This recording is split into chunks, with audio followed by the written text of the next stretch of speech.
Straight prone. This position is a good position if your body will allow you to get into it.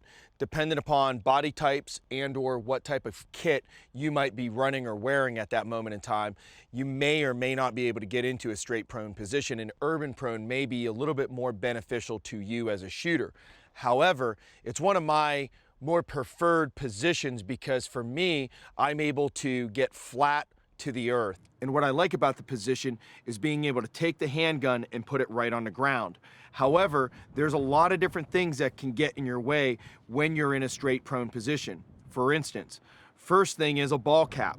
When I'm standing, if I'm wearing a ball cap, I usually have a little gap between that and my eye line, and when I bring the gun up to me, since everything's parallel, it's not that big of a deal.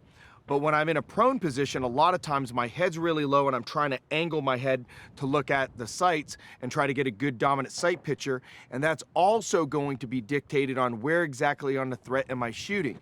Because if I'm shooting somewhere leg or foot level, then there's really not going to be much of an arc on the gun. But as I start to go pelvic girdle to center mass to head, then what happens is your face has to get really low to be able to still shoot point of aim, point of impact. So when we're looking at body positions and being able to get down on the ground, having that perspective is extremely important. Now, a lot of different things affect you. What size gun are you carrying? So like a full size 17, the grip is a little bit longer, which means that it raises the gun up off the ground. Or an example would be running a 1911, or a 1911 that has an extended 10-round magazine in it is going to get the gun off the ground even further. So when you're looking at getting flat to the ground, part of this is what type of body configuration are you? And the next thing is what type of firearm are you using? And is it something that's maybe compact or subcompact? And if that's the case, it's going to be very challenging to try to get your face right to the ground, because on a subcompact, the grip's about that much to the sights. So at that point, straight prone may not be a good position for you. You may have to do a slight roll to your right. Now, that leads us to which way do I roll? If I am right eye dominant and right-handed, I roll to my right.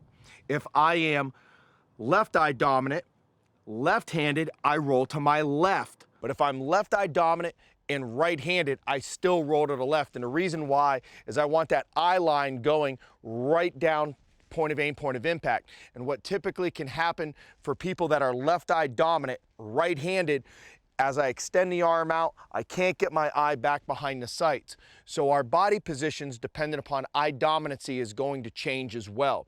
So what you have to look at when you're in the straight prone position is, am I shooting it flat? Am I shooting it with a slight roll to either the right or to the left?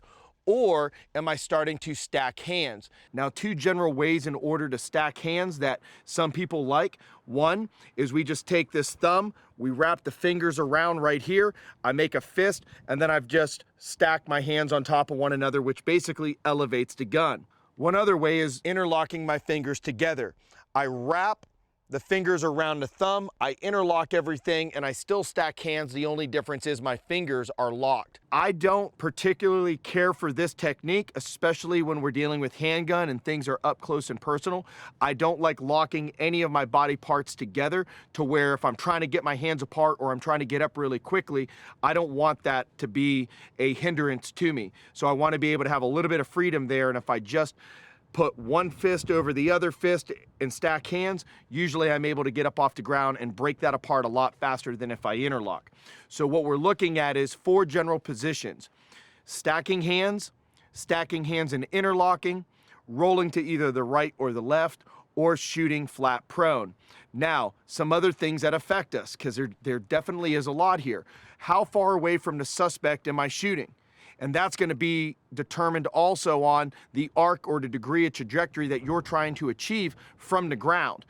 If he's further away, then it's probably easier for you to shoot center mass or even a headshot at this point. And stability is great from the prone position. That's one of the advantages. Disadvantages, I'm on the ground. So there's some different aspects that you have to consider along the way. When we are looking at this from a point of view of clarity, Okay, what am I seeing? So the first thing that I look at is how far away is the target. He's really far away. Easier for me to shoot him more center mass or even head. As he gets closer, we talked about how that degree of angle changes, and now I may have to roll over slightly to be able to get a better shot center mass or on the head if he is up close. So everything's a trade-off. Now, the glasses you're wearing, most manufacturers of glasses take the focal point and they make it nice and clear in the center. On the sides and up top, typically they're not as concerned about people looking through that portion of the lens.